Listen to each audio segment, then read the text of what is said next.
He grabbed her by the throat in broad daylight, right there on the main street of Black Hollow, in front of every man, woman, and child who had learned long ago to look the other way. Randall Greer, debt collector, coward, and the kind of man who smiled widest when someone smaller was bleeding, had Elena Ashford's back slammed against the wall of the trading post. Her basket of mending had already hit the dirt. Her feet barely touched the ground. "Your husband borrowed. Your husband died. That makes it your problem now, sweetheart." Nobody moved. Not the blacksmith. Not the storekeeper. Not the two men leaning outside the saloon who saw the whole thing and suddenly found something very interesting to study in their boot leather. Nobody moved, except one man who had just finished tying his horse to the post and had absolutely no intention of getting involved in anything today. If that were you against that wall, what would you do? Before you answer, stay with me, because what happens in the next few minutes changes two lives forever, and not in any way either of them expected. If this is your first time here, welcome. Hit that subscribe button right now and ring the bell so you never miss a story. Drop your city and country in the comments below. I want to see how far this story travels, and if you make it to the end today, you'll understand exactly why I needed to tell this one. Now, let's go back to that wall. The morning Silas Crowe rode into Black Hollow, he was already in a bad mood. That wasn't unusual. Silas was, by most accounts, always in a bad mood when he came to town, which is precisely why he only came twice a year, and only when the alternative was starving. He had a system. Ride in before the noon crowd, trade the pelts, buy the flour, salt, coffee, and whatever he needed for the axle that had been giving him trouble since October. Ride out before anyone had time to try talking to him. He'd been doing it that way for 11 years. He was 53 years old, which was old for a man who lived the way he lived. His face looked like something the wind had worked on for a long time and then given up on. He had a jaw that hadn't seen a razor since the first snow, hands that had stopped being soft sometime in his 30s and never looked back, and eyes the color of creek water in November. The kind that didn't warm up easily. He wore his rifle the way other men wore their names, automatically, necessary. Black Hollow was the kind of town that had been dying for so long it had almost gotten used to it. 3 saloons, 1 church nobody bothered to maintain, a trading post that smelled like old leather and mouse droppings, and a sheriff who had purchased his badge the same way he purchased everything else, with someone else's money. The buildings leaned. The people inside them had learned to lean the same way. Silas didn't think about any of that. He tied his horse, a broad-backed gray he called Nothing because he refused to name animals, and pulled the first bundle of pelts from the saddlebags. That was when he heard the crash. Not a loud crash, just a basket hitting hard-packed dirt, followed by a sound that made the hair on the back of his neck do something he hadn't felt in a long time. A woman's sharp, involuntary gasp, the kind that happens when something hurts before the brain has time to decide whether to cry or fight. He turned without wanting to. Randall Greer was not a big man, which was perhaps why he had spent his whole life working so hard to seem like one. He was maybe 40, with a thin mustache that he probably spent time on every morning, a vest that cost more than most men in this town made in 2 months, and the particular kind of confidence that only comes from knowing that nobody around you is going to stop you. He had Elena Ashford's back against the wall of the trading post with one forearm across her collarbone, and he was leaning in the way men lean when they want to remind you that they could do worse but are currently choosing not to.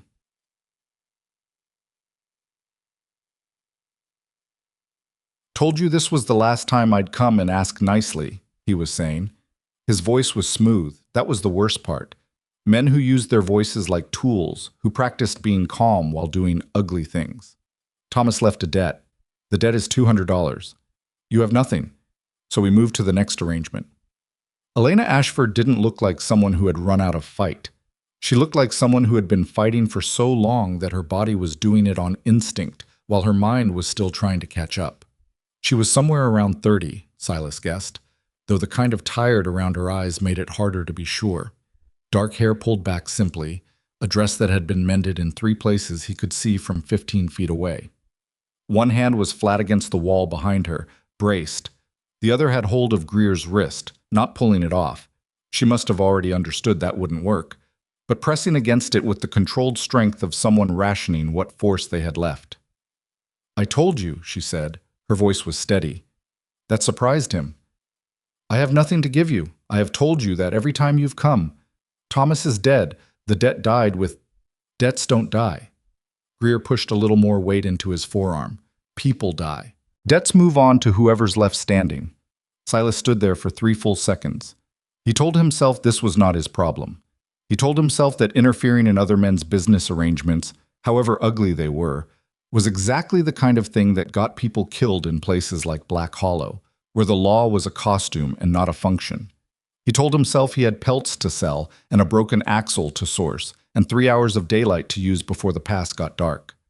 Then Greer said, very quietly, very pleasantly, "You're going to come with me, or I'm going to come back with papers, and you're going to come with me anyway. Only next time you won't be choosing." Silas's boots were already moving. He didn't run. He never ran. He crossed the distance between them at a walk that had a particular quality to it, the kind of walk that men who have been in serious trouble before recognize immediately as a warning. He stopped 3 feet behind Greer and said nothing. He just pulled back the hammer on his revolver. That sound, the cold mechanical click of a single-action hammer locking back, is one of the quietest sounds in the world and one of the loudest. Greer froze. Then, slowly, he turned his head. He looked at Silas for a long moment. The kind of look that was doing math, calculating risk, calculating who this was, calculating whether the threat was real or theater. Silas looked back at him with the flat patience of a man who had waited out far worse things than an angry debt collector. "Step back," Silas said. Just those 2 words. No elaboration, no warning about what would happen next. People who talked a lot during these moments were usually the ones who were hoping not to have to do anything.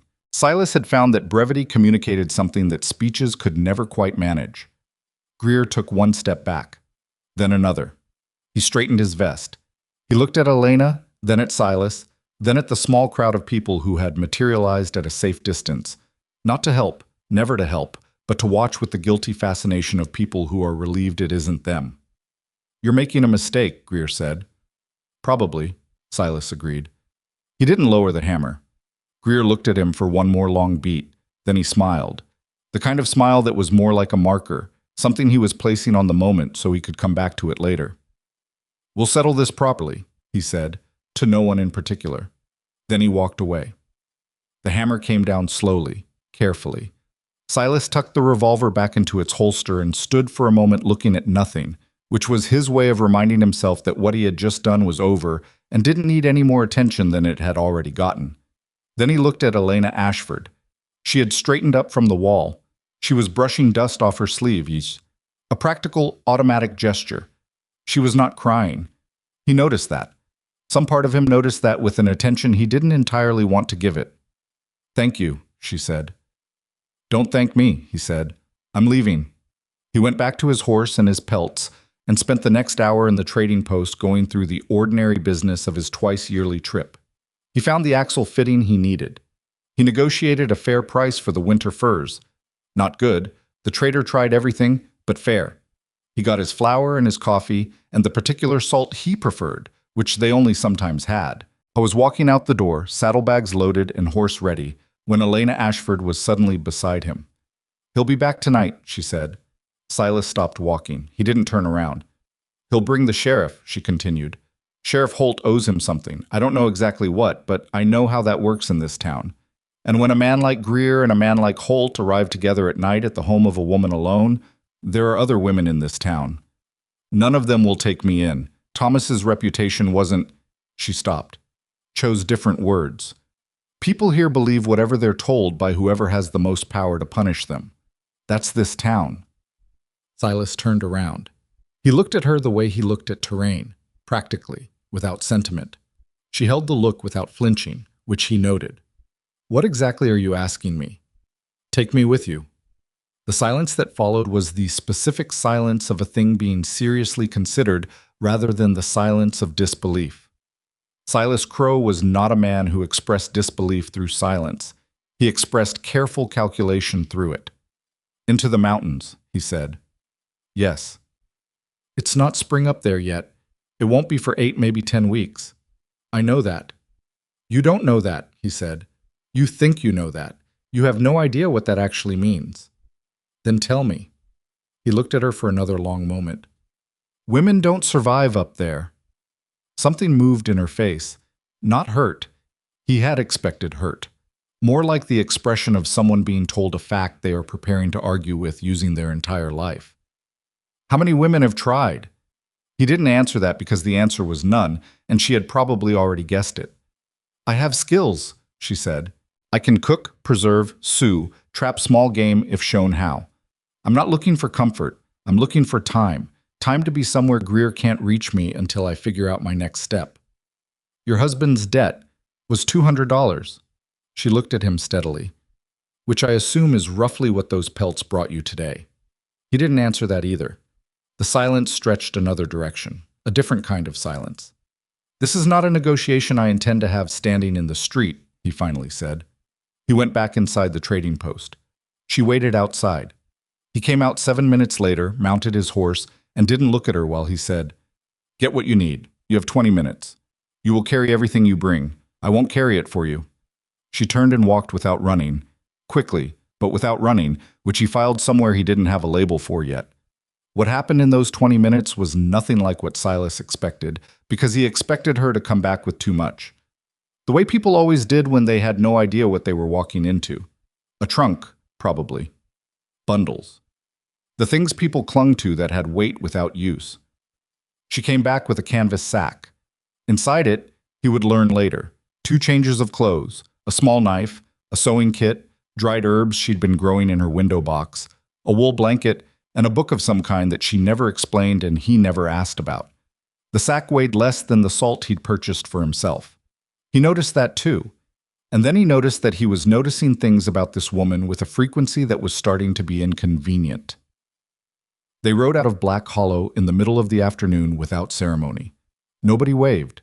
Nobody came out to see them go. The sheriff's office curtain moved once, which might have been the wind. The mountain track began at the edge of town and immediately stopped being polite. It narrowed, steepened, and began winding through stands of pine and deadfall with the particular indifference of terrain that had existed long before any road and expected to exist long after. The light changed. The sounds changed. The air got colder in a way that was gradual and then sudden. For the first 2 hours, neither of them spoke. Silas waited for her to complain. It was not a cruel waiting. It was the same patience he applied to everything. He had watched the mountain sort people out before. Not bad people, just people who were not made for it, which was most people. He waited for the words that would tell him he'd made a serious mistake. I'm tired. Can we stop? How much further? I didn't realize it would be... The words didn't come. At the 3-hour mark, when the grade had sharpened into something that required both hands on the horse's saddle to stay balanced, and the temperature had dropped another 10 degrees, Elena shifted her sack on her back and said, Do we stop for water before dark or after? He blinked. Then he said, Before. There's a stream another mile up. After that, we're frozen until spring melt. She nodded. Didn't ask anything else.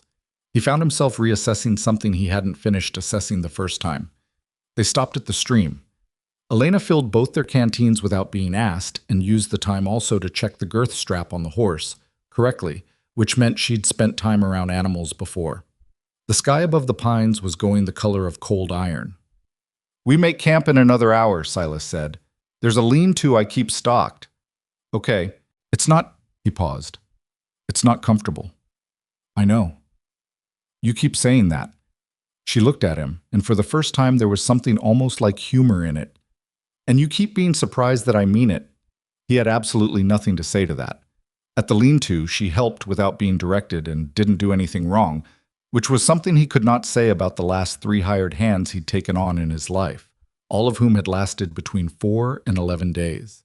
She asked one question, Where's the extra wood? He told her. She went and got it. He built the fire. She hung the canteens near enough to warm, but not near enough to boil.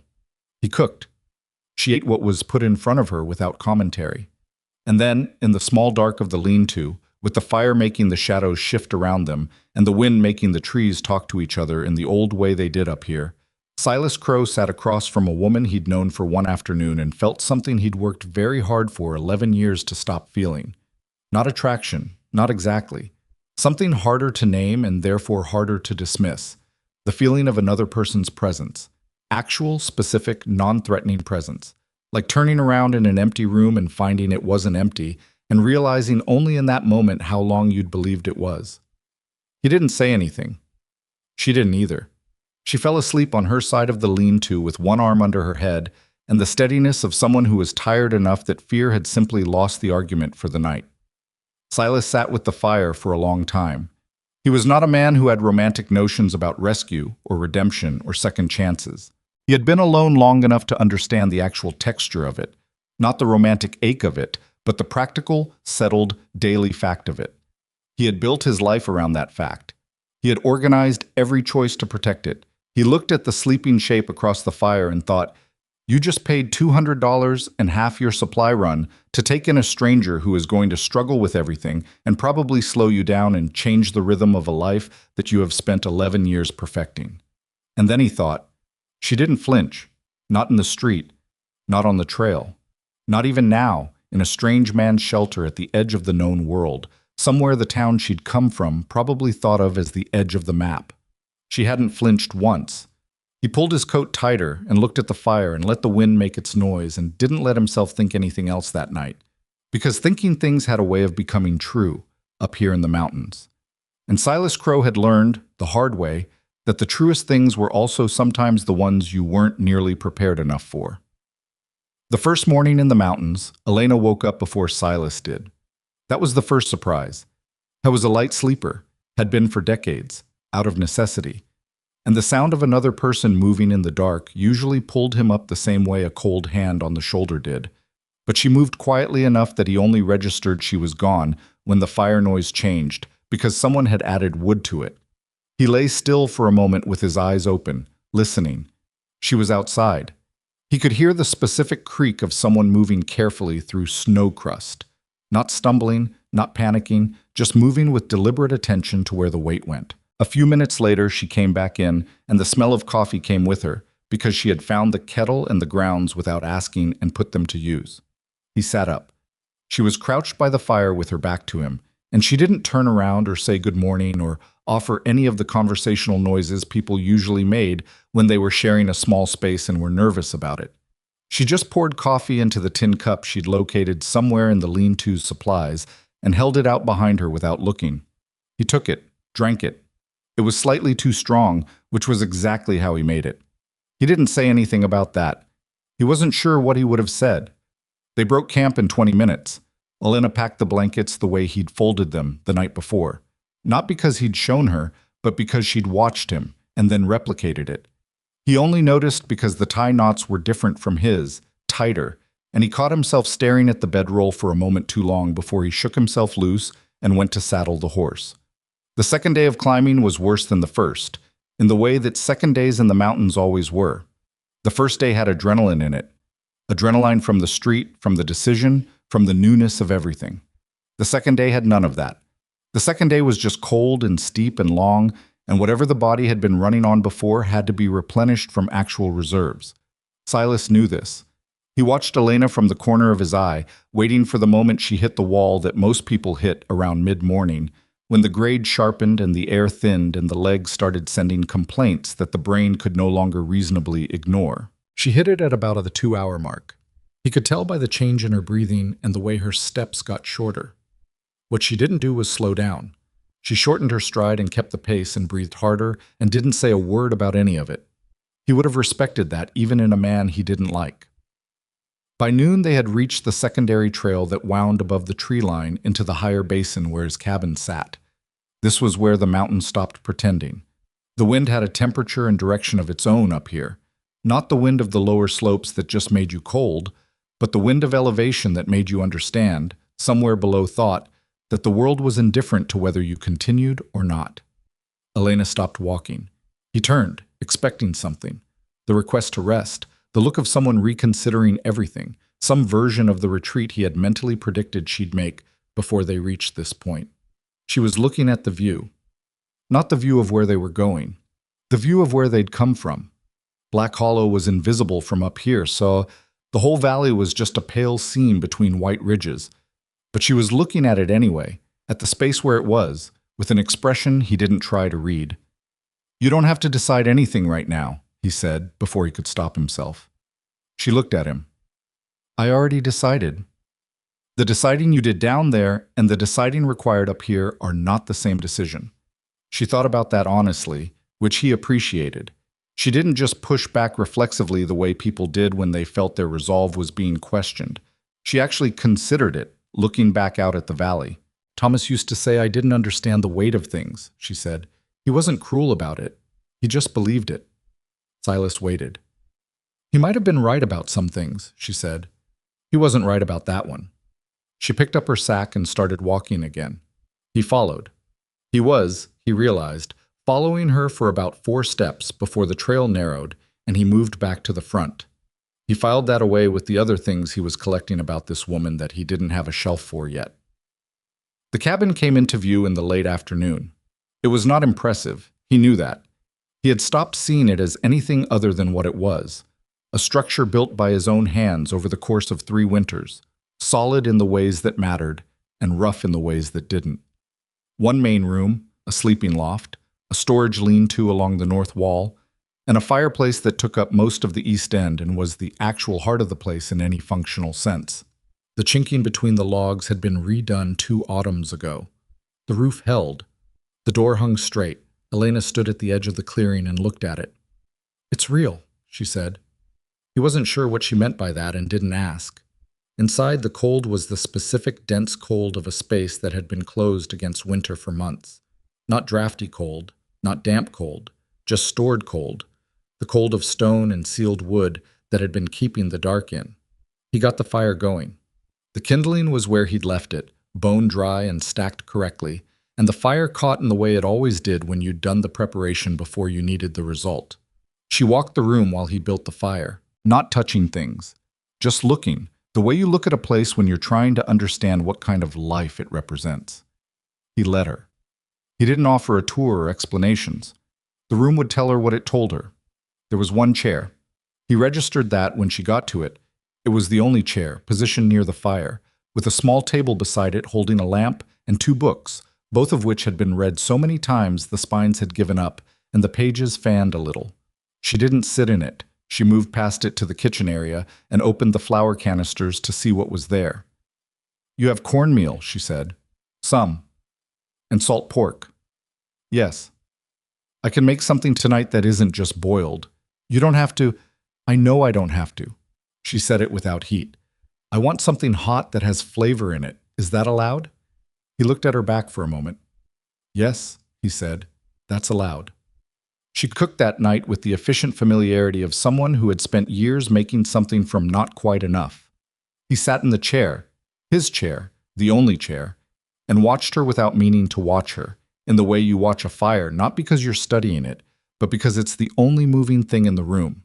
She didn't narrate what she was doing. She didn't ask for his help or his approval. She made cornbread in the cast iron he hadn't used in 3 years because it required a certain type of patience he never remembered to have. And she made a gravy from the salt pork drippings that smelled like something he hadn't smelled since before he could put a year to it. They ate at the table, 2 plates, 2 forks, the lamp between them. He said halfway through, "This is better than what I make." She said, "I know." He almost smiled. It surprised him enough that he looked down at his plate so she wouldn't see it. After dinner, she washed the plates and he went and checked the horse and the wood stores. And when he came back, she was in the loft with a blanket and was asleep before he'd finished banking the fire for the night. He sat in the chair and read nothing and stared at the fire for an hour, and then went to sleep himself in the narrow cot he kept against the south wall, which he'd been using while she took the loft without either of them discussing the arrangement. That was how the first week went. Not smoothly. He needed to be honest about that, even with himself, because the lie that it was smooth was the kind of lie that grew in the dark and became something else. It was not smooth. It was 2 people who were accustomed to their own rhythms suddenly sharing a space that had been sized for one, learning each other's patterns the way you learn a new terrain, with attention and occasional stumbling and the particular frustration of mapping something that kept changing. She was up before him most mornings. That was his first irritation, because he'd oriented his mornings around solitude, around the specific quiet of the hour before the sun cleared the ridge. And now there was always the smell of coffee and the sound of someone else's careful movements, and the quiet was a different shape than it had been. Not worse, necessarily, just different, and different required adjustment, and adjustment required energy. He had specifically organized his life to avoid spending. She asked questions sparingly and at the right time. He would have predicted constant questions, or worse, commentary. His space, his things, his methods, his routines, all subjected to the gentle, relentless observation of someone making themselves at home. But she asked when she needed to know something functional, listened to the answer fully the first time, and didn't ask it again. She was good with cold. Better than most men he'd worked alongside. The mornings on the mountain were genuinely brutal in late winter. The kind of cold that wasn't temperature so much as a physical force, something that pushed against you and looked for the gaps in whatever you had on. She layered correctly and moved enough to keep her blood doing its job and never once stood still in the cold complaining about the cold, which was a category of behavior he had experienced from grown men and found incomprehensible. She was slow with the axe. He didn't say anything about it the first time or the second. On the third day, when she came in with half as much wood as the morning required, and her hands were shaking from the effort of producing even that much, he took the axe from her and showed her the correct stance, the correct grip, the way to read the grain of the wood before you hit it. She watched. She tried it. She was still slow, but the form was better. He said, "You'll build the muscle. Don't force it." She said, "When?" "When it comes. It doesn't come faster because you want it to." She gave him a look he'd seen before, not on her face, but somewhere. The look of a person who had been told to be patient about something for so long that the advice had started to taste like condescension. "I'm not talking to you like you're weak," he said, because he could tell she needed that clarified. "I'm talking to you like someone who's new at a thing." She lowered the axe. "That's actually... yes, that's fair. Thank you." He took the axe back and split the remaining wood in the time it took her to carry the first load inside. Not to show off. Just because the wood needed splitting and he was faster and neither of them had time to waste on making that mean something. 10 days in, a storm hit. Not the kind of storm that announced itself. Not the building sky and dropping pressure of a storm with manners. The kind that came off the North Ridge at night without warning, and by morning had dropped 2 feet of new snow and was still going with no particular sign of stopping. Silas woke to the particular dark that meant the drifts had reached the lower windows, and the absence of sound that meant the storm had swallowed everything outside. He lay there in the cot, assessing. The fire needed wood. The wood store in the lean-to was stocked. He'd been adding to it since they arrived, making sure, but the lean-to was now behind a drift that would require clearing before he could get to it. The horse needed checking. The shelter was solid, but the animal would be cold and would need the water bag refilling and probably more feed. He got up. Elena was already dressed. "How bad?" she said. "Bad enough to stay in. Horse needs checking and the lean-to needs digging out. After that, nothing to do but wait." She reached for her coat. "I'll come." "You don't... I know I don't have to." She said it exactly the same way she'd said it the first time, about the cooking, and he heard the consistency in it. This was not stubbornness for its own sake, not proving something, just a woman who had been told her participation was optional for a long time and had stopped accepting that framing. He handed her the extra pair of mittens from the hook by the door. He only had one pair, but the mittens were better for the digging. She took them. Outside was a wall. The snow had come at an angle and packed itself against the north face of the cabin and the lean-to at the end of it, and getting to either the horse shelter or the wood required moving through thigh-deep drift. The wind was the kind that found the gap between your collar and your hat and sent itself through it like it had a personal interest in reaching your spine. They dug. He had 2 shovels. They worked from opposite sides of the drift, and it took 45 minutes to clear enough to access the lean-to and another 20 to get to the horse shelter. The horse was agitated but unhurt. Elena talked to it while Silas checked the shelter joints for stress. The horse settled under her voice, which was something Silas noted with something he would have refused to call surprise if anyone had asked. "He likes your voice," Silas said. "Animals usually do." She was running her hand along the horse's neck in the slow, specific way of someone who'd grown up with them. Thomas thought it was strange. He almost asked about Thomas. He stopped himself. That story belonged to her and she'd share it in her own time or she wouldn't. Back inside, they were both wet and colder than was comfortable, and the fire had burned down while they'd been out. He rebuilt it. She peeled off the outer layers and strung them near the fire to dry, and then sat on the floor near the hearth, because the floor near the fire was warmer than the chair away from it, and she'd made that calculation faster than he would have expected. The storm lasted 3 days. 3 days inside a single room with another person was either going to be tolerable or it was going to strip the surface off everything and show what was underneath. Silas had known which one he was afraid of and tried not to know that he was afraid of it. It was tolerable, more than tolerable. She'd brought the book, which turned out to be a collection of natural science writing, the kind of dry, dense text that most people bought meaning to read and never did. She read it like it was something she was genuinely hungry for. She asked him once if he had other books. He showed her the two beside his chair. She read the one that wasn't a survey of trapping techniques. He worked on the axle fitting he'd bought in town, which needed adapting before it would mate correctly with the wheel hub he had. It was fiddly, detail work, the kind that required patience and could be done in a small space by firelight. She watched him at it sometimes and didn't offer suggestions, which was correct because she didn't know anything about axle fittings, and the kind of help that consists of watching quietly is genuinely useful when the alternative is commentary. On the second day of the storm, she asked him, "Do you ever miss anyone?" He kept his hands on the fitting. "That's a large question for the middle of the day. We've been in this room for 36 hours. Time moves differently." He turned the fitting over.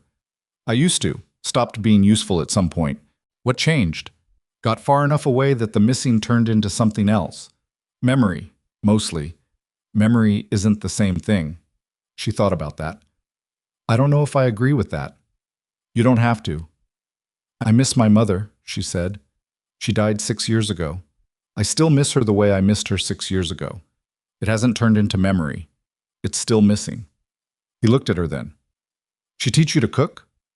Something shifted in Elena's face. Not sadness exactly, but the cousin of it that shows up when a good thing and a lost thing exist in the same thought. "She taught me everything that was actually useful," she said. "Everything else I picked up or muddled through." "Thomas didn't teach you much." It came out flatter than he intended. She looked at him sharply. "I'm not trying to speak ill of him," Silas said. "I know." She looked back at the fire. "He wasn't a bad man. He was a weak one.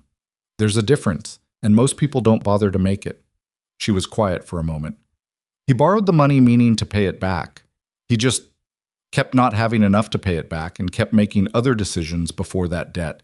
And after a while the decisions piled up and Greer found the bottom of them and pulled."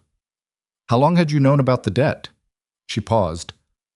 "Longer than Thomas thought I had." He went back to the fitting. "You're not going to ask why I didn't do something about it?" she said. "What would you have done?" She let out a breath that might have been a laugh on a different day. "Nothing that would have worked, which is the answer, I suppose." On the third morning, the storm broke. Not dramatically. It just thinned and then stopped, the way storms did up here, with no apology for the mess they'd left. The light that came back was the specific winter mountain light that had no warmth in it, but was extremely clear, the kind that showed everything. Silas went out first and assessed the damage. 2 of the lean-to's support braces had bent under the load but hadn't broken. The path to the creek was buried 4 feet deep in places. The horse was fine. The cabin was fine. Elena came out behind him and stood in the new snow and looked around at the world the storm had remade and said nothing for a long time. He started digging out the path. After a moment he heard her boots finding the rhythm behind him. They worked for 2 hours before either of them spoke. What he said was, "You're doing better than I expected." What he meant was something larger than that, but he didn't have the words for the larger thing and wasn't sure he would use them if he did. She said without stopping her digging, "You had low expectations. I had realistic ones." "Based on what?" He thought about it. "Based on nothing about you specifically," he said. "Based on what the mountain does to people generally." She stopped digging and looked at him with an expression that was unreadable in the particular way of a person deciding whether to push an honest conversation further or leave it where it had reached a decent resting point. She left it. "Realistic expectations are fine," she said. "I'd rather that than the other kind." He didn't ask what the other kind was. He thought he knew. The kind Thomas had perhaps started with, optimistic and therefore fragile. The kind that became resentment when the actual person turned out to be different from the expected one. He drove the shovel back into the snow. He was not a man who thought about the future. He thought about the task in front of him. and then the task after that, and then what the weather was doing and what the stores looked like, and what needed doing before the temperature dropped again at night. The future was a thing that arrived whether you planned it or not, and planning for it created expectations, and expectations were the specific kind of debt he had decided not to carry. But standing in the clear, cold air with the mountains silent around them, and Elena Ashford digging snow beside him like it was her job and had always been, he felt the future press forward in his awareness like a cold hand, unexpected and specific. He did what he always did when something was uncomfortable. He worked harder. The path to the creek was clear by mid-morning. The lean-to braces were restrung by afternoon. The wood was stacked and the horse was moved into better position in the shelter, and the roof was checked for load and cleared where it needed clearing. By the time the light went gold and flat across the snow in the late afternoon, they had done a full day's worth of work, and Elena was moving with the specific kind of exhausted that is different from defeated. The exhaustion of having given something real and knowing it. She sat down in the snow outside the cabin and just sat there for a minute, not dramatically, just resting the way you rest when you've actually earned it. He looked at her. "You cut your hand," he said. She looked down. She had, at some point during the lean-to work, the wire had caught the outside of her left palm. It wasn't serious, but it was bleeding in the way that cold skin does, slowly, darkly, too numb to have told her when it happened. "Inside," he said. She didn't argue. He cleaned and wrapped the cut with the methodical care of a man who had dealt with his own injuries in the field for 11 years without another person present, which meant he was thorough and not especially gentle, but she didn't flinch from the cleaning or make any sound that indicated pain. "You're going to have a scar," he said. "I have others." He looked up at her. She looked back at him with the direct steadiness that he'd been accumulating evidence of since that first moment on the wall in Black Hollow. And for the first time, he let himself understand it clearly. This was not stubbornness. This was not performance. This was something structural. A woman who had been forged by her particular life into a specific shape, and the shape was harder than anything her soft exterior suggested. He tied off the bandage. "Thank you," she said. He put the kit away without answering. That night he ate dinner across from her at the small table, and the lamp burned between them, and neither of them talked much. But the silence had a quality he hadn't experienced in a long time. Not the silence of two strangers coexisting in discomfort. Not the silence of people who had nothing to say. The silence of two people who had spent a day working together toward a shared survival and had nothing to prove at the end of it. It was the most comfortable he had felt in 11 years. That scared him more than the storm had. He washed his plate and went to the cot and lay in the dark and listened to the mountain doing what it did out there. Wind and cold, and the occasional creak of trees under the weight of ice. And he thought about a man who had sat alone in this room for 11 years and had not once, not a single time, looked at the second chair he had never bought and felt the absence of it. He thought about the fact that now there wasn't a second chair, and the fact that it didn't feel like a problem, and the fact that that was the most alarming thing that had happened to him in recent memory. Somewhere in the loft above him, Elena Ashford turned over in her sleep and was quiet. Silas Crowe stared at the ceiling and understood slowly that something in this cabin had already changed, and had changed before he'd had the chance to weigh the decision, and that some things, maybe, arrived not because you chose them, but because you stopped being quite vigilant enough to turn them away at the door. He wasn't sure yet whether that was a disaster, but he'd been wrong about disasters before. 3 weeks into the mountains, Elena started having the nightmares. Silas knew because he was a light sleeper, and the loft was directly above him, and the sounds a person made in a nightmare were distinct from any other sounds. Not loud, necessarily, but with a particular compressed quality, like a scream that had been folded into a much smaller container. He lay in the dark and heard it, and stared at the ceiling and did not go up. That was the right call, he was fairly sure. The wrong thing to do with someone else's nightmare was to insert yourself into it before they'd had a chance to find their own way out. She always found her way out. He would hear the sharp intake of breath that meant she'd surfaced, then silence, then the careful sounds of someone lying very still and deciding whether they were all right. Usually within a few minutes her breathing evened. Sometimes it took longer. He never mentioned it in the morning. She never mentioned it either. But he noticed the way she looked in those early mornings after the bad nights. Not destroyed, not fragile, just carrying something extra behind her eyes that hadn't been there the week before. She worked harder on those days, like the work was something to run toward rather than at. He understood that. He'd been doing it for 11 years. The fourth week brought a cold snap that made everything that had come before it seem like an introduction. The temperature dropped to something that had no business existing in a world people were expected to live in. The creek froze solid at the center, not just at the edges. The horse stood in its shelter and steamed. The air outside had a quality that made your lungs register an objection on first breath. Not pain exactly, but a sharp biological reminder that you were operating at the margin of what was sustainable. Silas went out every morning because things had to be done and cold was not a reason not to do them. Elena went out every morning because she had made a decision at some point, without announcing it, that whatever he did outside was something she was also going to do. He had stopped arguing with that decision. What he had not stopped doing was watching her from the corner of his eye in the specific way he'd developed. Not hovering, not checking, just maintaining the peripheral awareness of someone who would act if action became necessary and would otherwise stay out of the way. She had earned that particular form of respect. It was different from the watching he'd done in the first week, which had been assessment. This was something else, something he didn't name. On the 26th day, he did something stupid. He knew it was stupid while he was doing it, which was the particular flavor of stupidity that he found most irritating in himself.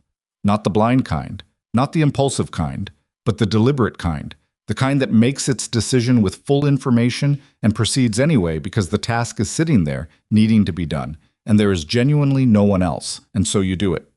The wood supply in the lean-to had gotten low, not critically low, he'd been watching it, but the cold snap had burned through it faster than the normal rate, and a storm had moved in mid-afternoon with the same lack of manners as the previous one, and he looked at the supply and looked at the sky and made the calculation that the woodlot he kept about a quarter-mile up the north slope had enough cut and stacked to cover them, and if he went now he could get 2 loads back before full dark.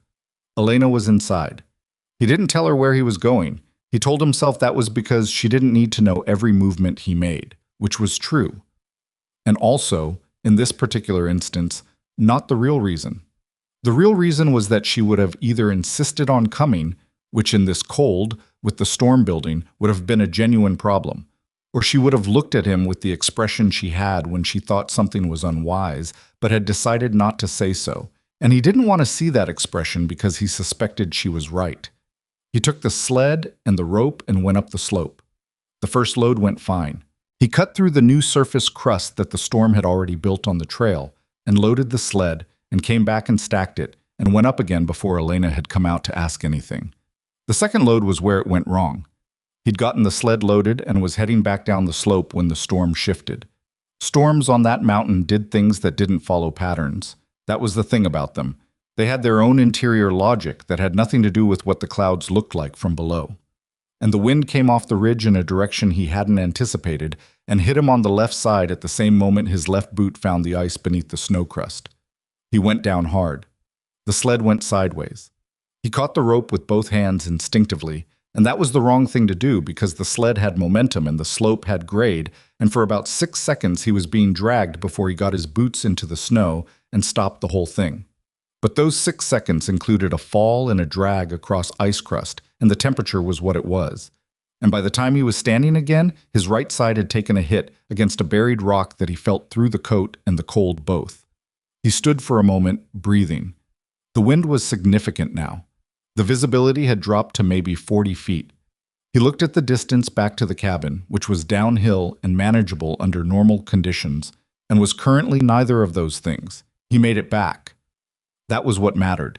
He made it back with the sled and got the wood under the lean-to cover and got himself to the cabin door, and that was the point at which his body, having fulfilled the minimum requirements of the situation, began to present its bill. He came through the door, and Elena turned from the fire and looked at him, and her face did something complicated and rapid that he didn't have time to interpret because his legs were making a decision that he hadn't authorized, and he went down to one knee on the floor before he could prevent it. She was across the room before he'd finished going down. "How long were you out there?" she said. "Doesn't matter." "It absolutely matters." "How long?" "Hour. Little more."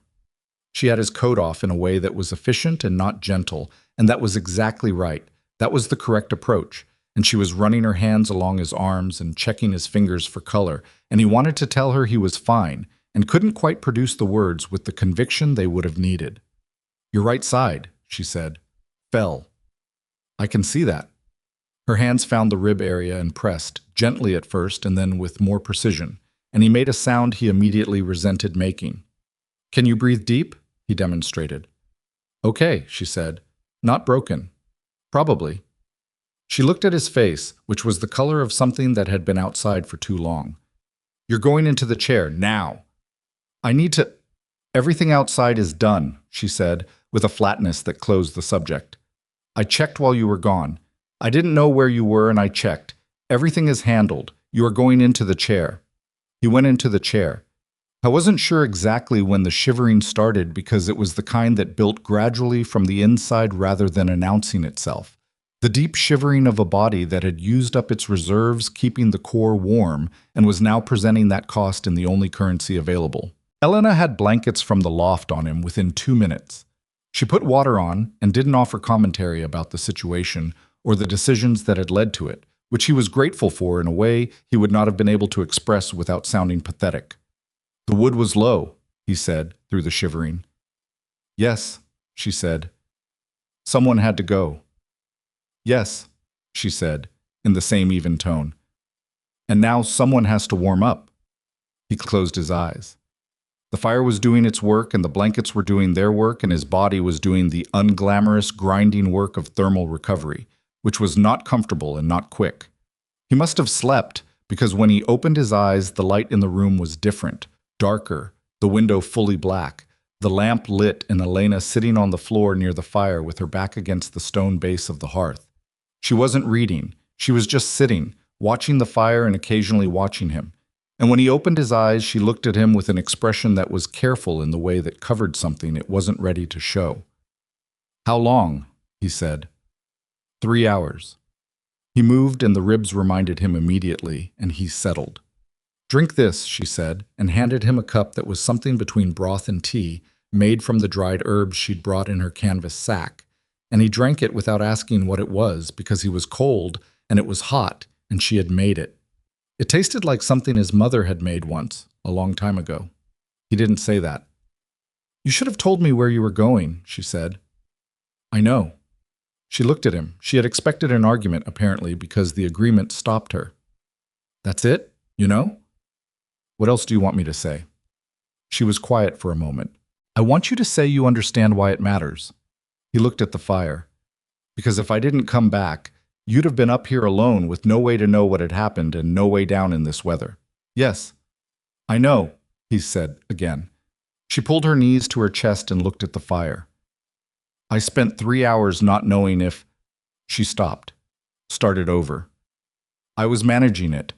I want you to know I was managing it, but it was 3 hours of not knowing, and that has a weight." He looked at her. The lamp made the shadows move across her face, and she looked tired in a way that wasn't about physical labor, and he felt the specific discomfort of knowing that he had been the cause of something, and there was not a practical task he could perform to address it. "Elena," he said. She looked at him. "I'm sorry," he said. It was 2 words, and they cost him something. She could see that. He could tell she could see it, the slight widening of attention in her eyes that happened when she was registering something unexpected. He was not a man who apologized fluently. It didn't come out naturally or with ease.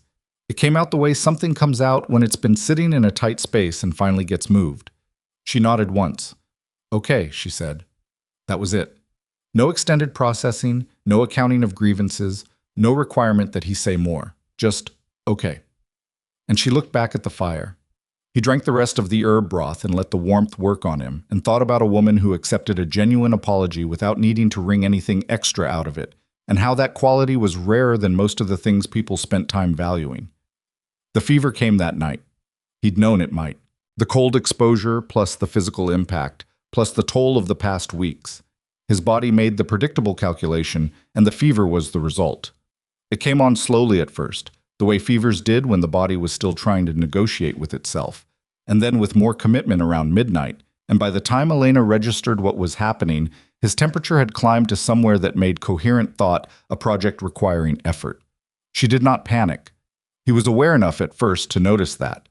She got cold water from the bucket they kept inside overnight, the specific clean cold of mountain water, and wet cloth, and she pressed it to his forehead and the back of his neck and changed it when it had taken his heat. She sat beside the cot because the cot was narrow and there was no chair on that side of the room, just the floor, and she sat on the floor for hours. He knew this because every time he surfaced into something approaching clarity, she was there. At some point in the night, he lost the thread of what hour. He was talking, and he was aware that he was talking but couldn't entirely govern what was coming out. He said a name, a woman's name that he hadn't said aloud in 8 years. He heard himself say it and couldn't stop it. In the morning, late morning, the light was already high when he came back to full consciousness. His temperature had broken, and Elena was asleep against the wall beside the cot, with her head on her arm. The fire had been kept going through the night. The water bucket was depleted. She had been up most of the night attending to both. He lay still for a while, putting himself back together. His ribs hurt. Everything else was the drained, papery feeling of the post-fever body, the feeling of having been thoroughly used up and set back down. But his mind was clear, and the first thing his clear mind served him was the memory of the name he'd said in the fever, and the awareness that she had been in the room when he'd said it. He looked at her sleeping against the wall. Her hair had come loose from where she'd had it pinned, and she had a red mark on her cheek from where her arm had been. She looked younger asleep. She looked, he thought, like someone who had given everything she had to a situation and then fallen asleep exactly where she'd run out. He didn't wake her. He lay there instead and looked at the ceiling and did the accounting he'd been avoiding for several weeks. The name he'd said in the fever was Margaret. Margaret had been his wife for 4 years, which ended when she died of a fever not entirely unlike the one he'd just come through, in a valley house 2 territories and 11 years away. He had left the valley because staying in it was a form of punishment he'd designed for himself and eventually understood he couldn't afford. The mountains had been the alternative. The mountains did not remind him of Margaret because Margaret had never come to them, had in fact been afraid of them, had said once, and he could still hear it exactly, the particular inflection, "I don't trust anything that big to care whether I'm here or not." She hadn't been wrong. But he had found, over the years, that the indifference of the mountain was also a kind of honesty. It didn't pretend to care. It didn't offer comfort. It couldn't sustain. It was just what it was, and if you learned it well enough and respected it completely, it would let you live in it. He had thought of that as enough. He was no longer entirely sure. Elena stirred and woke and looked at him with the immediate alertness of someone who had been sleeping in emergency mode, where the brain never fully disconnects. "You're back," she said. "I'm back." She sat up properly and assessed him with quick, practical attention, checking his color, his eyes, the temperature of the air around him with the practiced instinct of someone who had been monitoring those things for hours. "How do you feel?" "Like I lost an argument with a mountain." "You did." She pushed her hair back. "You won the second round, though." He looked at her. "You stayed up." "Some of the night. Most of it." She didn't deny that. She stood up, joints cracking in the way they did after hours on a hard floor, and went to the water bucket and looked at it. "I need to get more water." "Elena." She turned. "The name I said," he started. "Don't," she said. He stopped. "You were feverish," she said. "People say things. You don't owe me an explanation for what you say when you're not fully conscious." She picked up the bucket. "What I know is that you paid off a stranger's debt and took her into the mountains, and that is more than most men would have done. The rest of it is yours." He was quiet. "But," she said, and something in her voice shifted to a register he hadn't heard before, not softer, more direct. "When you're ready to tell me who Margaret was, I'll listen. Not because I need to know, because I think you need to say it to someone who isn't a fever." She went out for water. He stared at the ceiling. The accounting he'd been doing rearranged itself. He had come to the mountains to be alone because being alone was a condition he could control, and grief was a condition he could not. And for 11 years he had maintained that arrangement with great discipline and some success. He had not expected this. He had not built any architecture for this. And yet here he was. When she came back, he was sitting up, which she didn't comment on except to hand him water before she did anything else. He drank it. She banked the fire. She moved around the cabin with the familiarity of someone who had learned it, and he watched her and thought about how the space had reorganized itself around the presence of another person without his permission and without, apparently, any catastrophic consequences. Her name was Margaret, he said. Elena stopped what she was doing. She turned around slowly. She died 11 years ago, he said. Fever. We were living in the Callowell Valley at the time. I had a small ranch there. Nothing impressive. He paused. She was better than the ranch deserved. Elena came and sat at the table. Just sat. Not leaning forward, not offering anything with her face, just present and quiet and waiting. I left because I didn't know what else to do, he said. That sounds like a simple thing to say. It wasn't a simple thing to live through, but it's the true version. I came up here and I learned how to be up here, and eventually it stopped being running away and started just being where I lived. Did it help? She said. Yes and no. He held the water cup in both hands. It helped with the specific pain of the specific place, that house, that valley. It didn't help with the rest of it. But up here, the rest of it is quiet enough that you can manage it. She nodded slowly. She would have hated it up here, he said, and that fact, that very specific fact, contained something he'd never said aloud. Not bitterness, not tragedy, just the true complexity of having loved someone who was nothing like this place, nothing like the life he'd ended up building. I'm sorry, Elena said. A long time ago. Time doesn't always do the work people think it does, she said, and then, carefully, I know you know that. He looked at her. Something passed between them that was specific and clear, and neither of them named it, which was the right choice because it was the kind of thing that named itself too small if you put words on it prematurely. He said, You could have left during the fever, gone back down while the weather broke for those 2 days mid-week. She looked at him steadily. I know. Why didn't you? It wasn't quite a question. She received it as what it was. Because you would have done the same, she said. And because I'm not someone who leaves when things become difficult. I thought I'd established that. He set down the cup. His ribs ached and his body was still running on the spare fuel of recovery, and outside the wind was working itself up toward something again, which meant more days inside, more shared space, more of this accumulating weight of knowing another person. I need to sleep more, he said. Yes, she said, and got up and went back to the fire. He slept. When he woke in the late afternoon, she was at the table with the natural science book open, reading it in the concentrated way she had, tracking something in the text with a finger, the way you did when the idea was moving faster than you wanted it to, and you needed to hold your place. The lamp was lit, the fire was solid. A pot was sitting on the hook over the coals doing something quiet and useful. He lay in the cot and didn't announce he was awake, and watched her read for several minutes. There was a word for what he was doing, and the word was not something he was prepared to use. But it was there, that specific quality of attention, involuntary, particular, and pointed directly at one person and nothing else in the room. He shifted, and the cot creaked, and she looked up. There's broth when you're ready, she said, and went back to the book. He sat up carefully, managed the ribs, managed getting upright, and found the broth and ate it sitting on the edge of the cot. And outside the wind was doing what wind did on this mountain, and inside the lamp made its small and complete light, and neither of them said anything for a long time. And the silence was the one he'd first noticed weeks ago, the silence of people who have nothing to prove to each other and have stopped needing to fill the space between them with noise. He put the bowl down. I'm going to teach you to shoot, he said. She looked up from the book. Her expression was level and waiting. Not because you can't protect yourself otherwise, he said, before she could shape the objection he saw forming.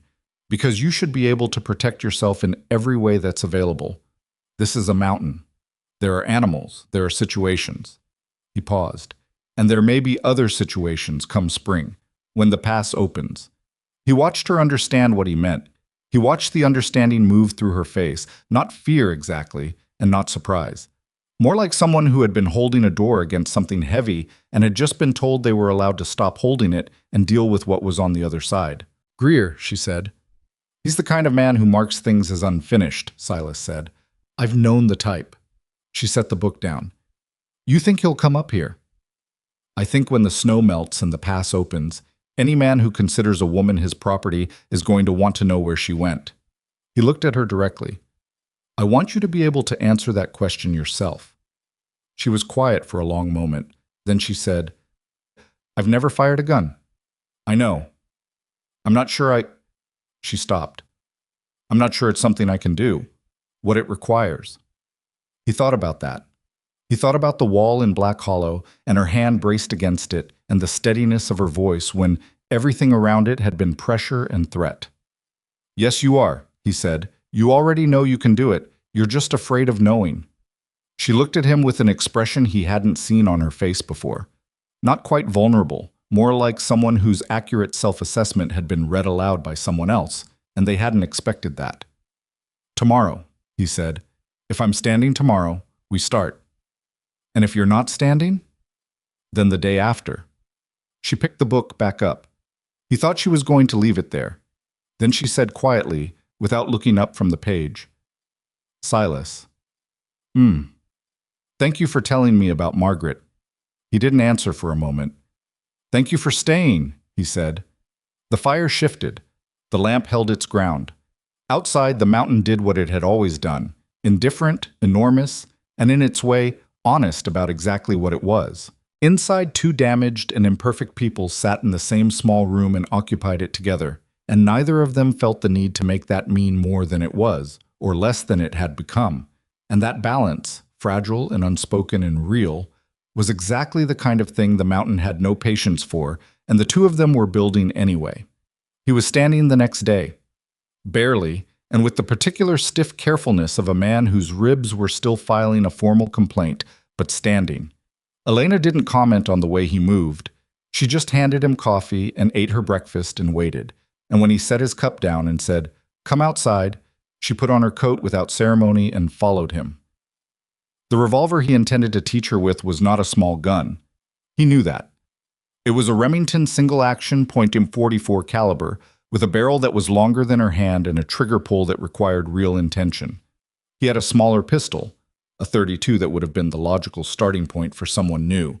But the .32 was his backup, and he kept it that way for reasons that had nothing to do with sentiment and everything to do with having thought clearly about worst-case outcomes. The Remington was what she would need if it came to needing something. He set up a target against the woodpile. A tin plate hung from a nail he drove into the top log. It caught the morning light and threw it back at them. He handed her the gun. She took it with both hands before he could tell her to, which was correct, and she held it pointed down and away, which was also correct, and he revised something he'd been assuming about the shape of this lesson. "You've held one before," he said. "Thomas had one," she said. "He showed me the basics of not shooting myself with it. That was the extent of his instruction." "He show you anything about the action?" "No." "All right." He came and stood beside her, not behind her, because standing behind someone while they held a weapon for the first time created a dynamic he didn't want. Beside her was better. Beside her was two people looking at the same problem from the same angle. Its single action means you pull the hammer back before each shot. The trigger won't fire without that step. It's not a flaw. It's a feature. It gives you a moment to decide. She looked at the hammer. "Show me." He took the gun, demonstrated the movement, the thumb pulling back smoothly, the click of the cylinder rotating, the set of the trigger, and handed it back. She tried it. The hammer came back unevenly the first time, her thumb losing purchase at the halfway point. She tried again. Better. Third time it came back clean and the click was definitive. "Good," he said. "I haven't hit anything yet." "You haven't shot yet," he corrected. "There's work before the shooting." He spent the next hour on everything that came before the trigger. Stance. Feet wider than she thought. Weight forward, not back, because the recoil on a .44 was a conversation you needed to be ready for. Grip.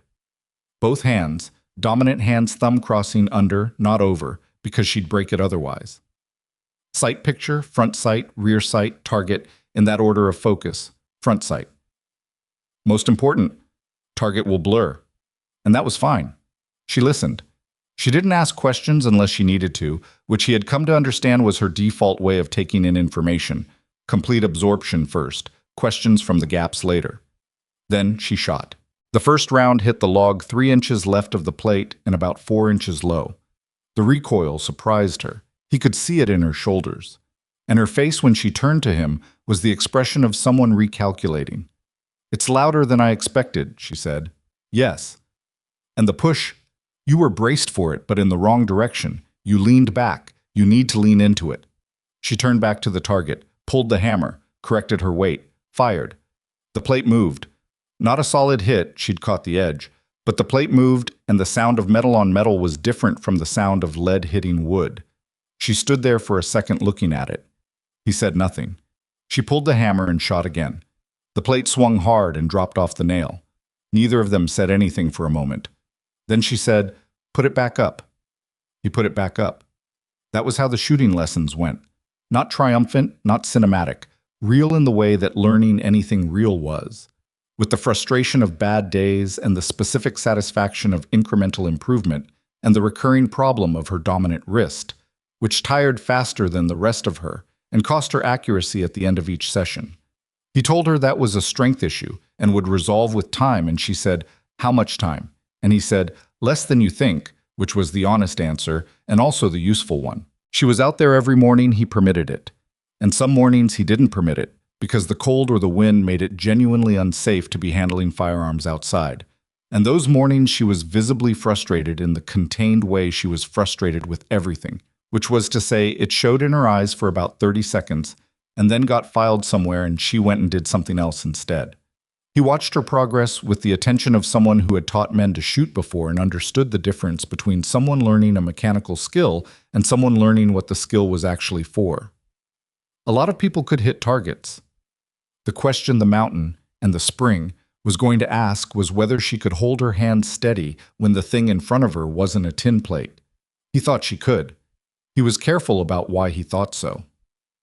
It was during the third week of lessons that she asked him about Margaret again. Not directly. She came at it sideways, which was her way with the things that mattered. They were inside after a morning session, the guns cleaned and put away, and she was making something with the cornmeal that had become a permanent feature of their supply situation. And she said, without preamble, "Did Margaret shoot?" He was at the table working on a harness repair. He didn't look up. "No."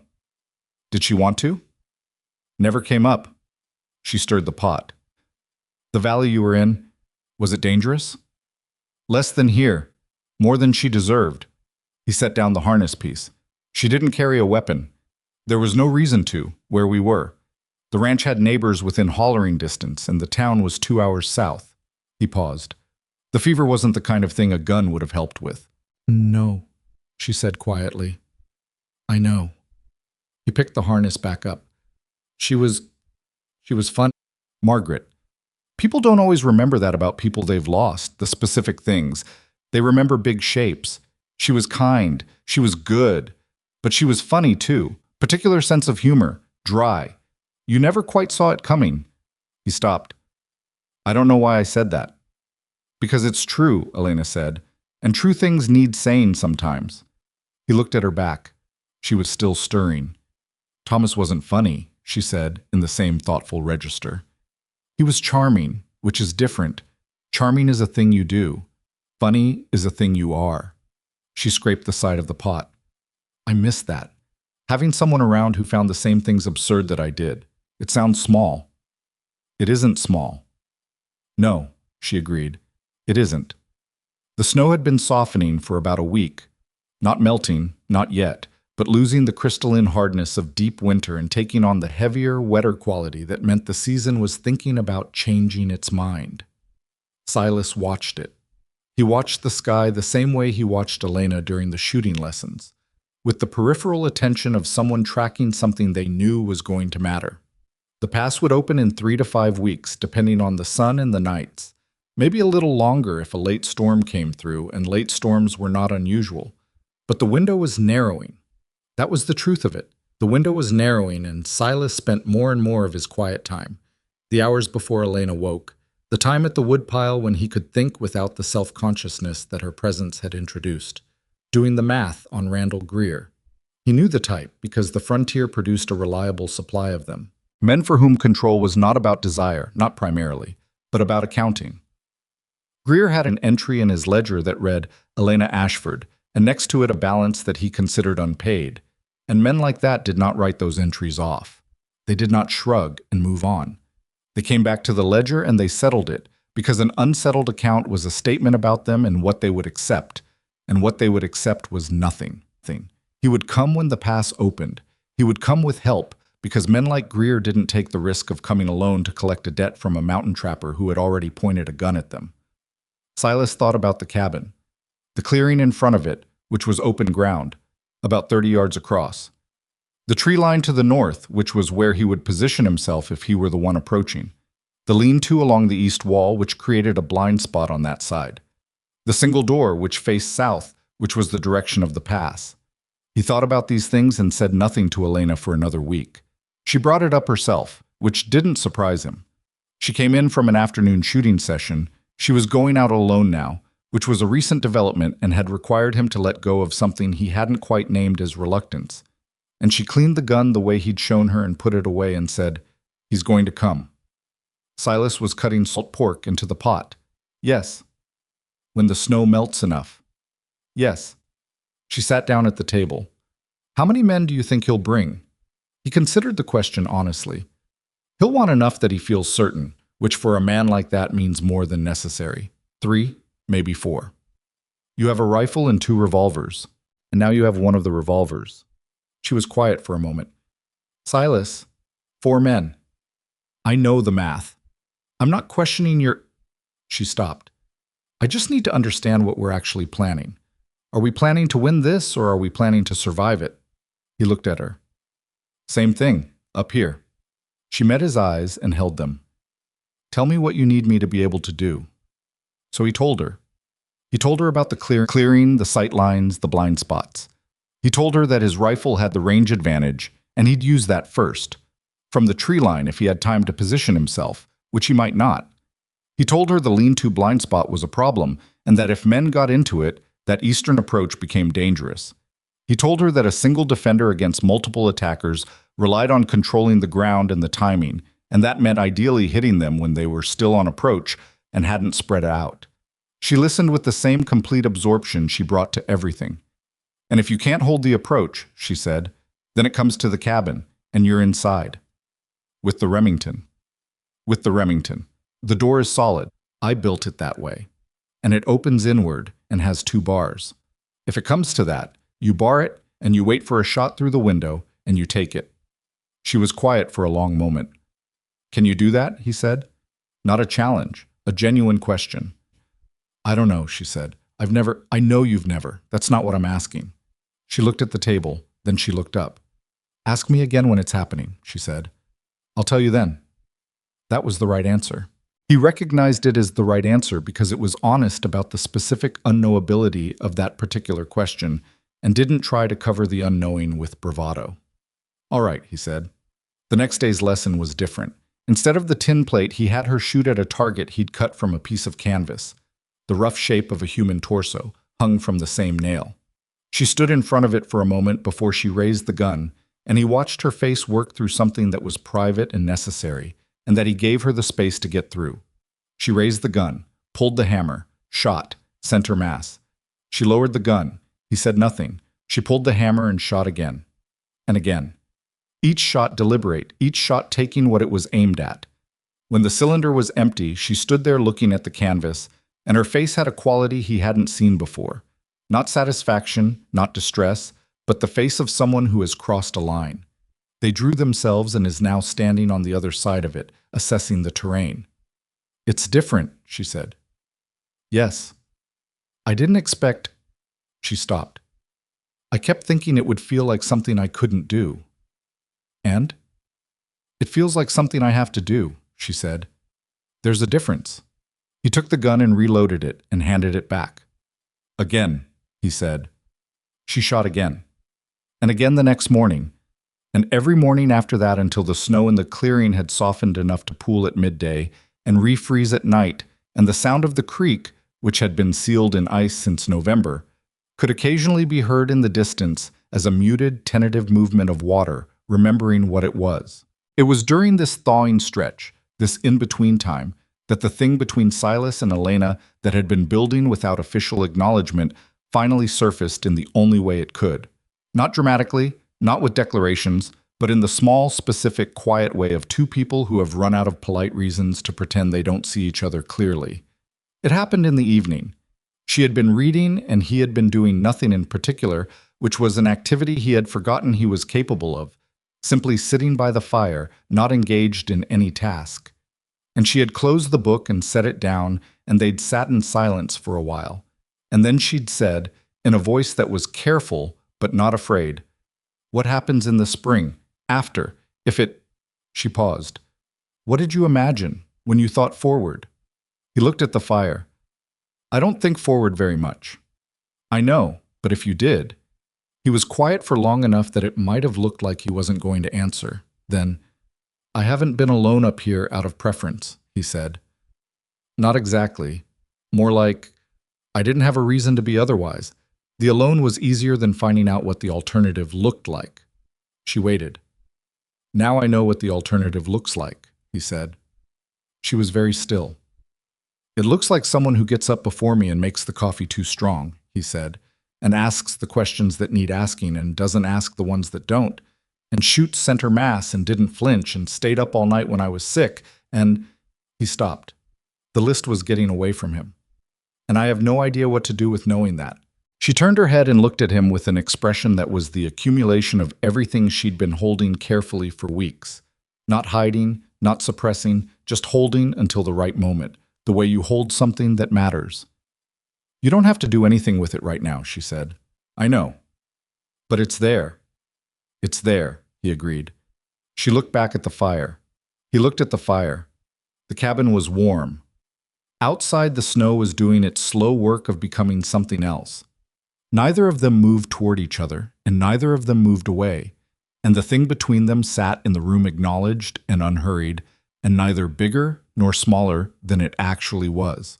That was something he hadn't known he needed until he had it. The permission to let a thing be the size it was without having to make it into something final. The day the creek ran clearly for the first time, the horse shook its head in the shelter and whinnied at nothing, the way horses did when they knew something was changing before the people around them had caught up. Silas stood in the clearing and looked at the pass. The snow had receded from the lower slopes. There was still serious depth in the higher sections, but the trail was beginning to emerge, the dark line of packed earth showing through at the curves and switchbacks where the sun hit longest. Another week, he estimated. Maybe 10 days. He went inside. "We have about a week," he said. Elena was at the window. She had been at the window when he came in, which meant she'd been watching the pass too. She turned from it when he spoke. "I know," she said. "Are you ready?" She didn't answer immediately, which was honest. Then, "I'm readier than I was." "That's enough," he said. "Is it?" He thought about that. "It has to be," he said. Ready is a moving target. You hit it or you don't based on what you had to work with and what you built from it. You built a lot." She looked at him with the clear attention she always gave important things. "So did you," she said. He almost said something to that. He let it go instead because saying it would have been true, and the truth of it could wait until the next thing had been faced. And that was how Silas Crowe had always lived. The right things in the right order, the rest filed under later. He went and took the rifle down from the wall and began the detailed work of checking and cleaning it.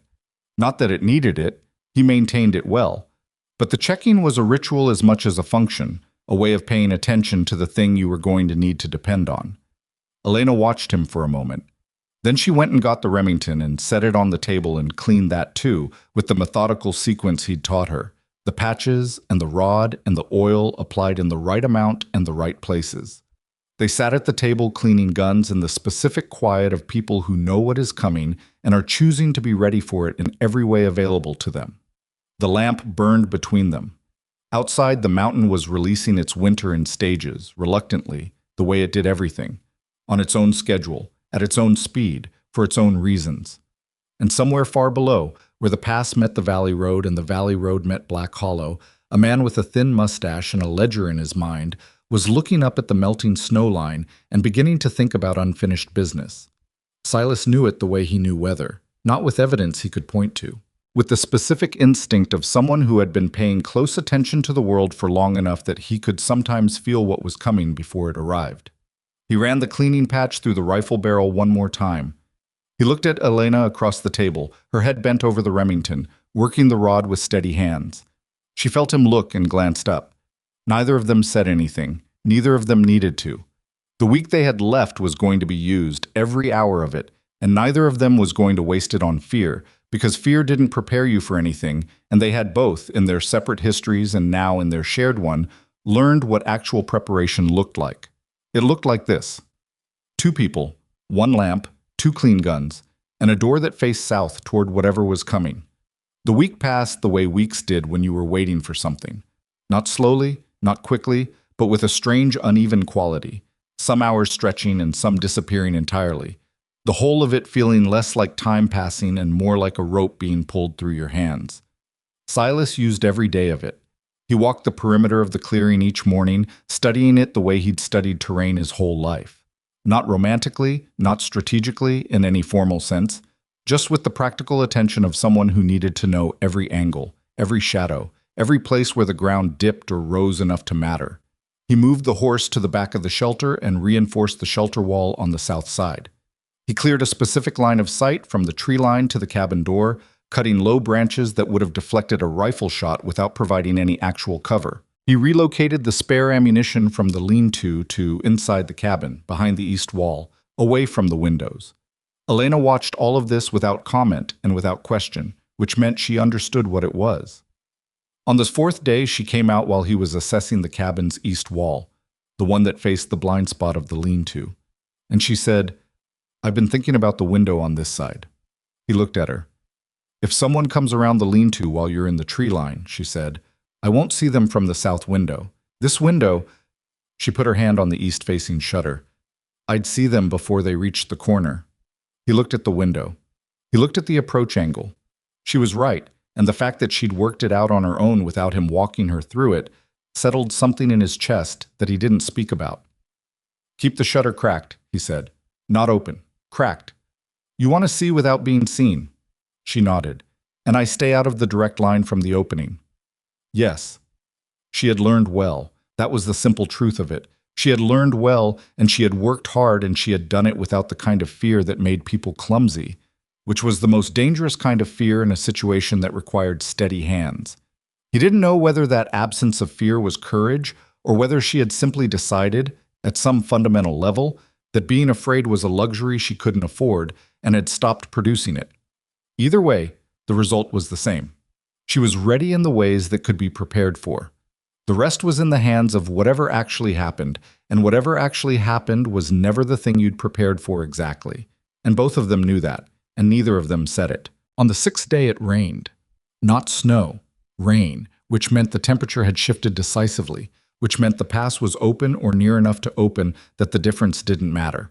Silas stood on the porch in the rain for a few minutes in the morning, just feeling the air. Elena came and stood beside him and felt it too. "Tomorrow," she said. Not a question. "Maybe," he said, "or the day after, not longer than that." She went back inside. He stayed on the porch a little longer. He was thinking about Margaret, not with grief, not exactly, more with the particular quality of memory that comes when you are standing at the edge of something significant and the mind reaches back for context. Margaret had been afraid of the things she couldn't control. He had loved her for many reasons, and he had understood her for fewer, and the fear had been one of the things he'd never fully understood, the way it ran through her life like a seam, shaping everything around it. He had thought of it sometimes as a weakness, and then felt guilty for thinking so, and then, years later, alone in the mountains, understood that what looked like weakness from outside was sometimes just a different kind of sensitivity to the world, a thinner skin between the self and the things that could harm it. Elena had the opposite problem. Her skin was not thin. Whatever had happened to her, Thomas, the debt, the wall in Black Hollow, all of it, had put something dense and quiet between her and the mechanisms of fear. And it made her capable, and it made her sometimes very alone in the specific way that capable people were alone, because the people around them assumed they were fine. I went back inside and sat across from her at the table, and she was looking at her hands with the focused attention of someone thinking something they hadn't decided to say yet. "Whatever you're working on," he said, "say it." She looked up. "I was thinking about what I want, after." And? I don't know. She said it directly, without apology. I've been thinking about it for weeks and I keep landing on the same place. I don't know what I want because I've never had the space to figure that out. I went from my mother's house to Thomas's house, and neither of those had room for the question. He waited. I know what I don't want, she said. I know with great clarity what I don't want. I don't want a man who borrows without telling me. I don't want a town that looks away. I don't want to need someone else's money or someone else's weapon to survive. She paused.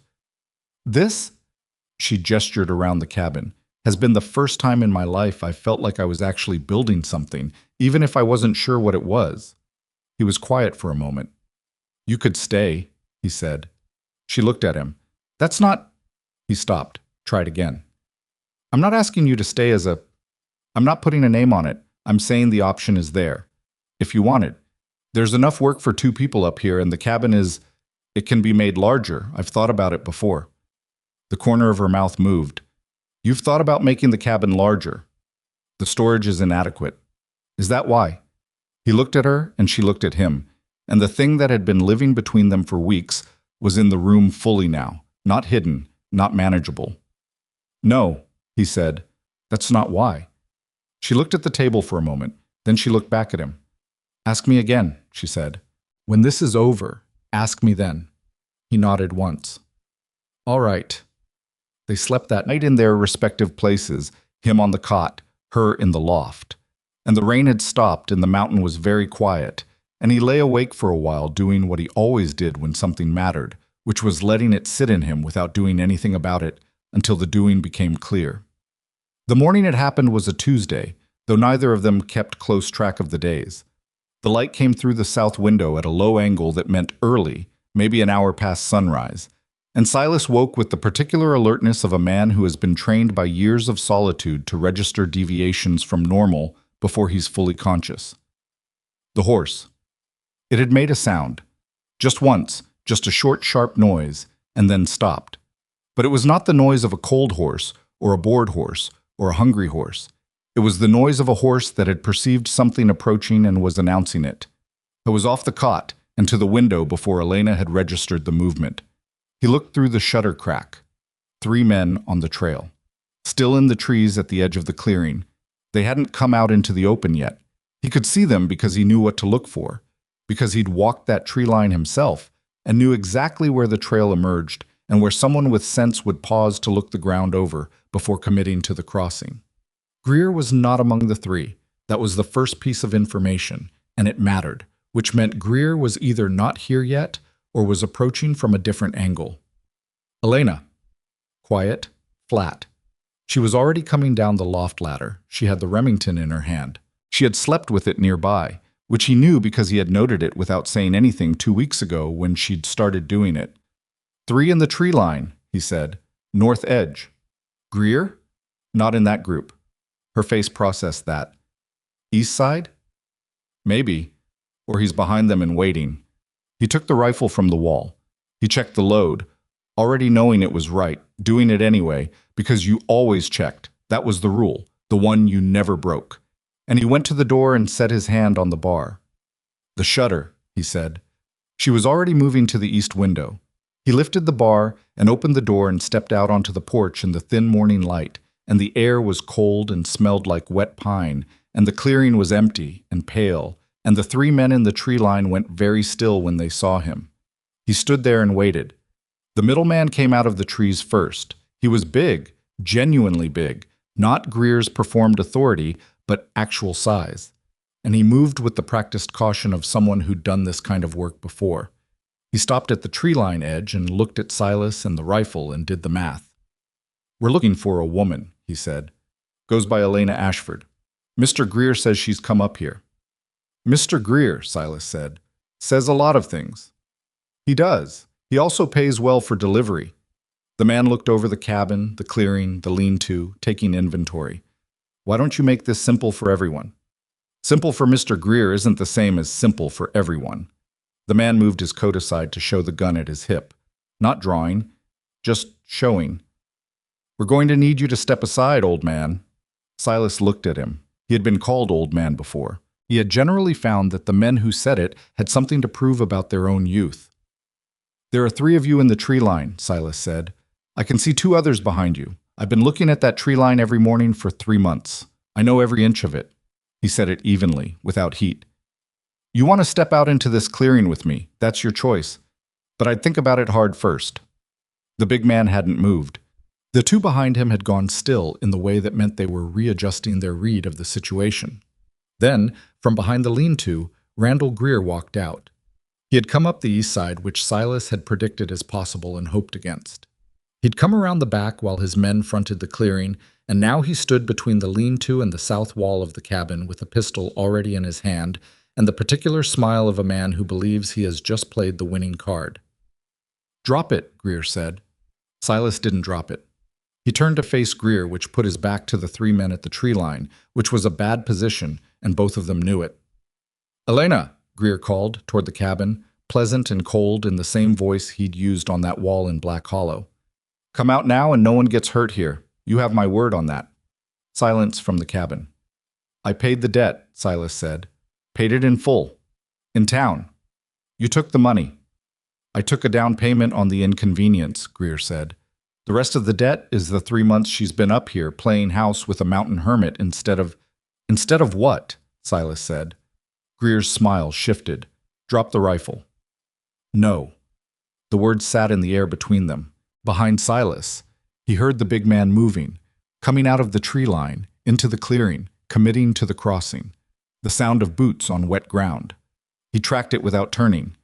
Greer raised the pistol and Silas moved left at the same moment, not running, not diving, just stepping decisively out of the direct line, bringing the rifle up, and the shot Greer fired went past his right shoulder close enough that he felt the displaced air and nothing more.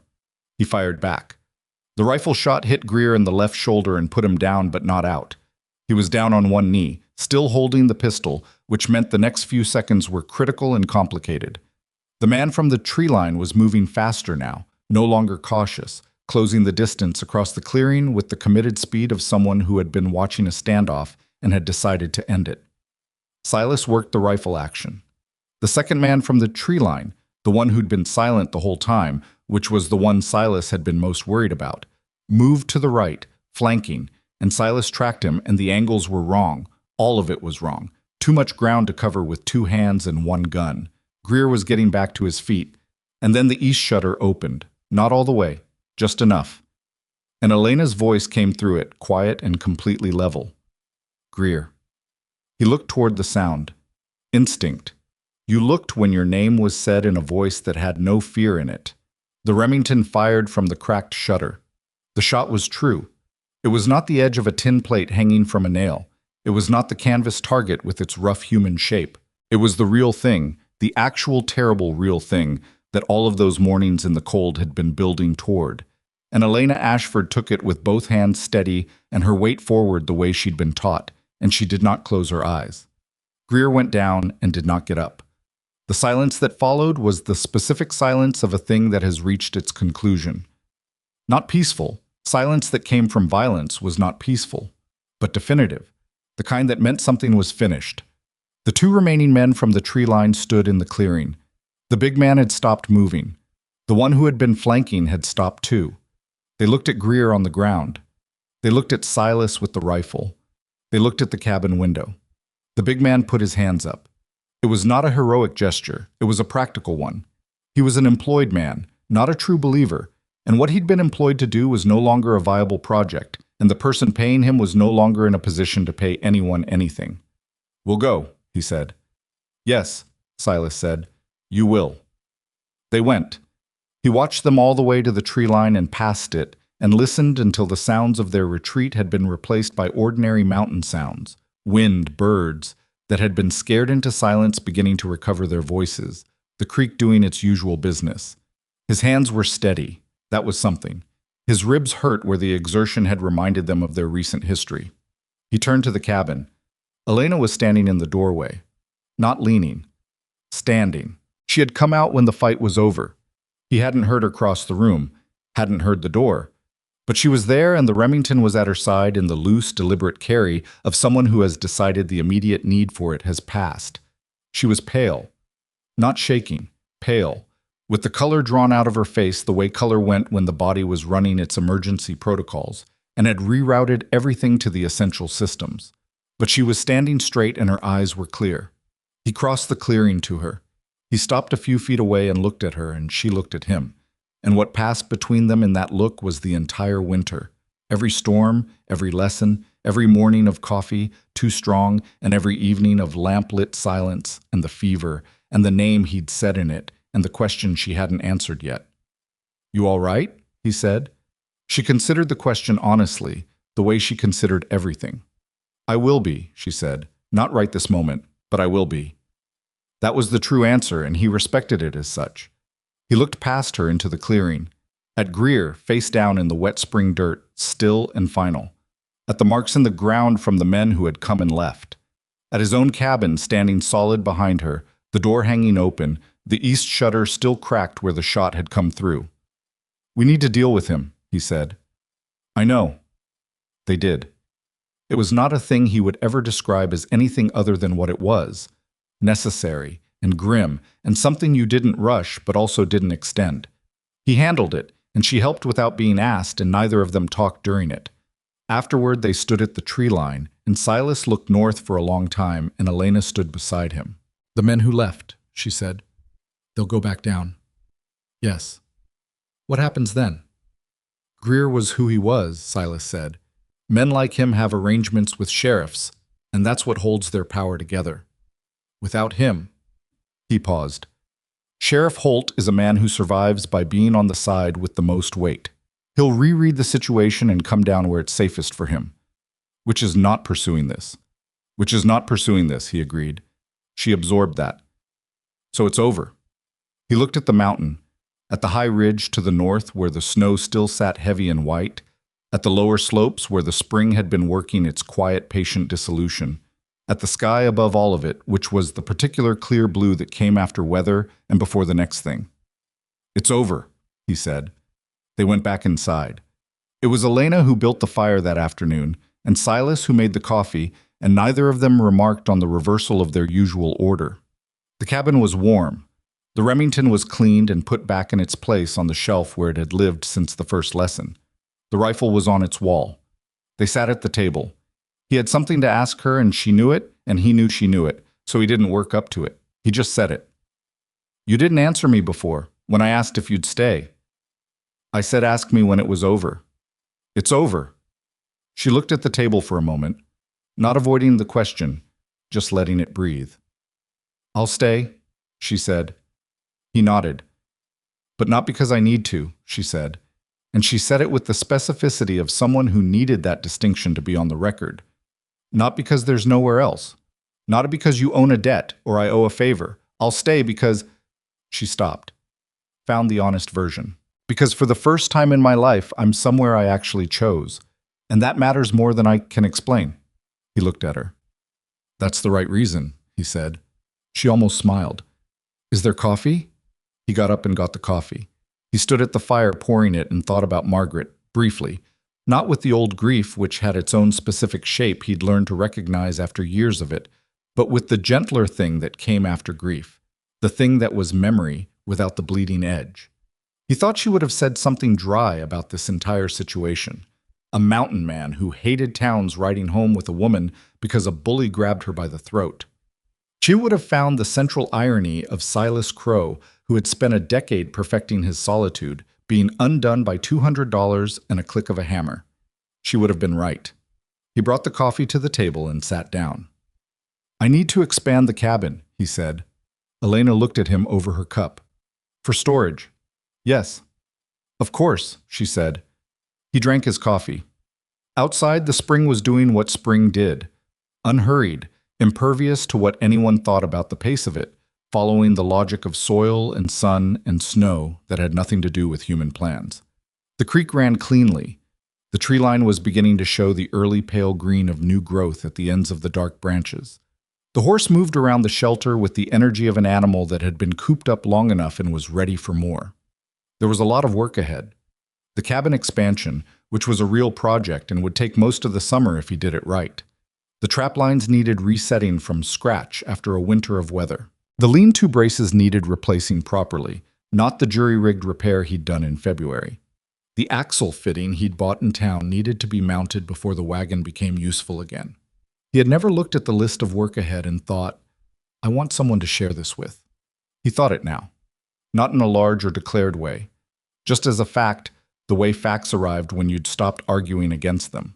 He looked at Elena Ashford sitting across from him in their cabin, with coffee in her hand, and that particular light in her eyes that was always running a little ahead of whatever she was saying, and he thought, yes, this is the fact of the situation, and the fact is not a problem. It was the opposite of a problem. That was what he hadn't understood, up here alone for 11 years. He had thought of other people as complications, entries on a ledger of risk and cost, and the probability of loss. He had been correct, in the technical sense. People were all of those things. They were also the only thing that turned a shelter into a home and a survival into a life. And those were not the same thing, and he had been confusing them since Margaret died, and had only now, at 53 years old, on a spring morning in the mountains, figured out the difference. He was not a man who said things like that out loud. He didn't need to. Elena Ashford was sitting 3 feet away, and she had known the difference between a shelter and a home long before he had. She'd been building toward the second thing in every kitchen she'd ever stood in, every room she'd ever mended into something better, and she'd ended up on a mountain with a man who had the wood and the walls and the skill, but none of the understanding. She'd brought the understanding with her in a canvas sack that weighed less than his salt. "We should eat something," she said. "Yes," he said. "We should." She got up and went to the kitchen area, and he sat and watched the fire for a moment. And then he got up too, because that was the other thing. You didn't sit and watch someone else work. Not here. Not when there were 2 of you. He came and stood beside her, and she handed him the cornmeal without looking, and he measured it out, and she had the salt pork already going, and the smell of it filled the cabin the way it had been filling it all winter, ordinary and specific and good. They cooked together, and they ate, and they washed the plates, and there was no ceremony to any of it. No declaration, no moment where the music would have swelled if this were a different kind of story. Just the plain, solid, unremarkable reality of 2 people who had gone through something real together and had come out the other side not unbroken. They were both still broken in their particular ways, and would be, but changed. Forged into a different shape by the cold and the work and the surviving. The mountain had not cared about either of them. It had not set out to save them or test them or teach them anything. It had simply been what it was, enormous and cold and honest about the cost of everything. And they had learned its terms and paid them and stayed, and what they had on the other side of that was not a reward. It was something better than a reward. It was a life they'd made themselves, out of hard materials, with imperfect tools, on ground that had never once pretended it was easy. That evening, when the sun went behind the ridge and the cabin settled into its familiar, dim, warm quiet, Elena went to the loft for the first time in weeks, and came back down with the natural science book she'd brought in her canvas sack and set it on the table. Then she went to the shelf and put the Remington away. Not hidden, not decommissioned, exactly where it needed to be, available and acknowledged. And she came and sat in the chair. His chair. The only chair. She looked at him. He looked at the chair and at her and at the small table beside it, where his 2 books still sat with their ruined spines. Then he got a second cup of coffee and sat down on the floor beside the fire with his back against the hearthstone, which was not comfortable but was warm, and he picked up the trapping survey and opened it. She opened the natural science book. The lamp burned. The mountain did what it did. And in the morning, there would be work. A wall to plan, and braces to replace, and trap lines to reset, and a life to build from scratch for the second time, which was harder than the first, and also, he was finding, considerably less lonely. That was enough. That was, in fact, everything.